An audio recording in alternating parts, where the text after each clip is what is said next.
I accidentally called my best friend baby at the store. She blushed. I've waited so long. One word slipped out in the cereal aisle, and by the time it landed, 9 years of careful, quiet distance had already begun to collapse. It was a bright Saturday morning at Halloran's Corner Market, the kind of day where sunlight poured through the skylights and made even the fluorescent-lit aisles feel warm. Desmond Okafor had been best friends with Priya Sundaram since their first week of graduate school, back when they were both too broke to afford real furniture and ate cereal for dinner more nights than either wanted to admit. 9 years later, grocery runs together were still routine, still comfortable, still the kind of thing neither of them thought twice about. Desmond was pushing the cart while Priya read the back of a granola box, squinting at the ingredients the way she always did, and without any warning at all, he said, "Baby, you've read that label 4 times, just put it in the cart." The words hung in the air between them, and Desmond felt them the instant they left his mouth, the way you feel a step you didn't know was missing until your foot has already gone through it. Priya looked up slowly, the granola box still in her hands, her cheeks flushing a warm, unmistakable red that spread all the way to her ears. For a moment she said nothing at all, and the silence stretched long enough that Desmond's heart began pounding somewhere up near his throat. "I've waited so long to hear you say that," she finally whispered, so quietly he almost lost it beneath the hum of the store's air conditioning. If stories like this one remind you that kindness and second chances still exist in this world, take a moment to like this video, drop a comment, share it with someone who needs a little hope today, and subscribe to Wisdom Story House, because Desmond and Priya still have a long way to go.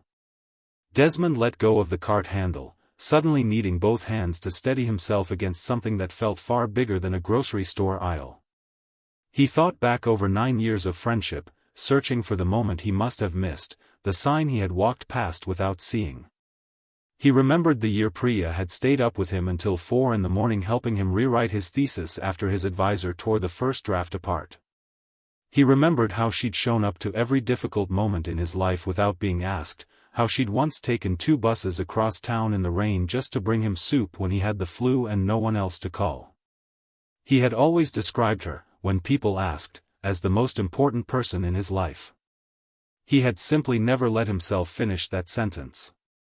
"How long, Priya?" he asked, his voice unsteady in a way he wasn't used to.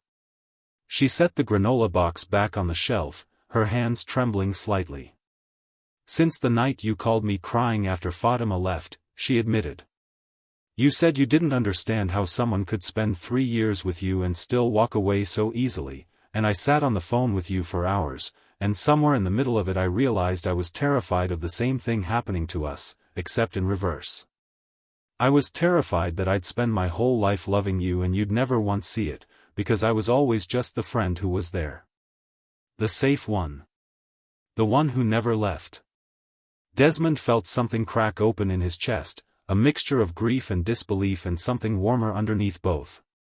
He thought about every relationship he'd had since graduate school, every version of himself he had tried on and discarded, and how through every single one of them, Priya had remained a constant he never questioned, like gravity, like something too fundamental to examine too closely.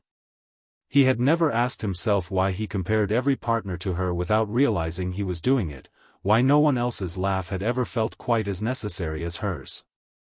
"I never saw it," he said honestly, stepping closer, "not because it wasn't there, but because I think some part of me knew that if I looked directly at it, I wouldn't be able to pretend anymore that what we had was simple. Loving you never felt like falling, Priya. It felt like breathing. And you don't notice breathing until suddenly someone points out that you might stop." Priya's eyes filled with tears. She no longer tried to blink away. "Say it again," she said, echoing herself, "and mean it this time, so I know it's real."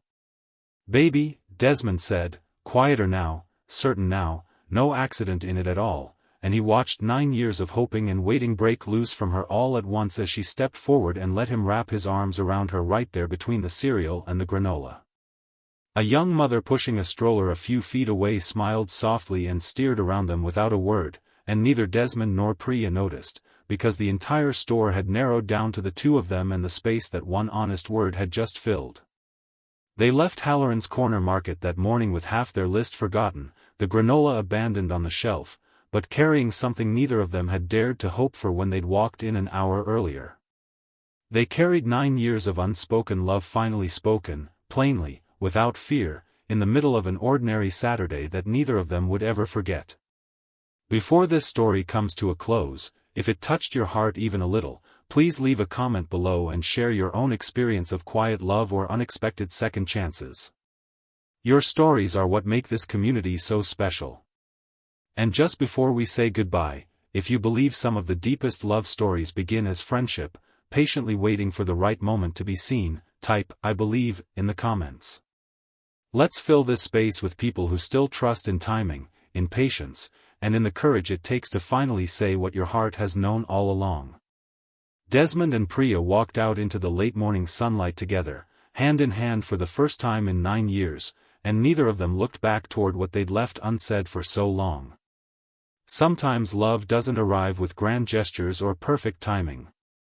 Sometimes it slips out quietly, over a box of granola, in one accidental word, and once it's spoken, there's no reason left to ever stay silent again.